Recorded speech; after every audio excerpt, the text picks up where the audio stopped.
বরিশালের গৌরনদীর অন্যতম প্রত্নতাত্ত্বিক নিদর্শন মাহিলারা মঠ।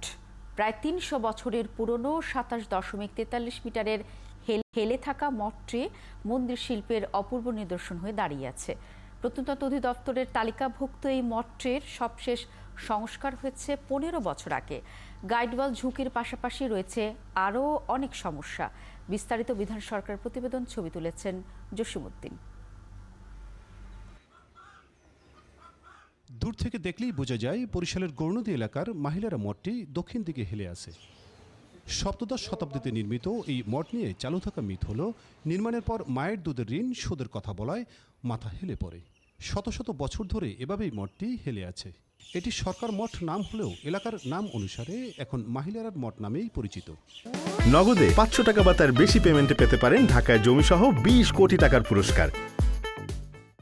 এটিকে কেন্দ্র করে গড়ে উঠেছে মন্দির এবং আশ্রম, যেখানে নানা পার্বণ অনুষ্ঠিত হয়। তবে অনুষ্ঠান ছাড়াও দেশ এবং দেশের বাইরের দর্শনার্থী আসেন সুউচ্চ এই মঠ দেখতে।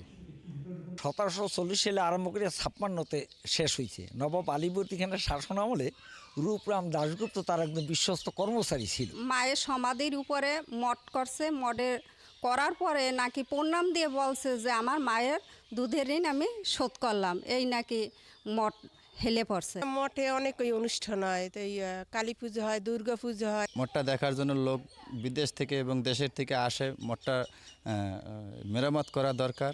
মঠ কমিটির সাধারণ সম্পাদক জানান, ১৫ বছর আগে মঠটির সংস্কার হয়। পাশেই দিঘি থাকায় গাইডওয়াল দুর্বল হয়ে ঝুঁকি বেড়েছে। আর বরিশাল প্রত্নতত্ত্ব অধিদপ্তরের সহকারী কাস্টোডিয়ান বলেন, মঠের দেখভালের জন্য একজন কর্মচারী নিয়োগ করা হয়েছে।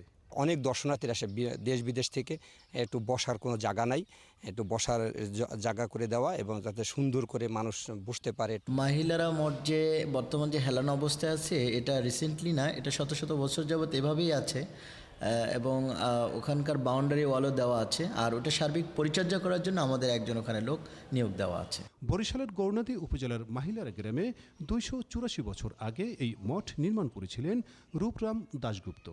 কালের সাক্ষী এই স্থাপনা রক্ষার জন্য দ্রুত সংস্কারের দাবি উঠেছে। বিধান সরকার, ৭১, বরিশাল।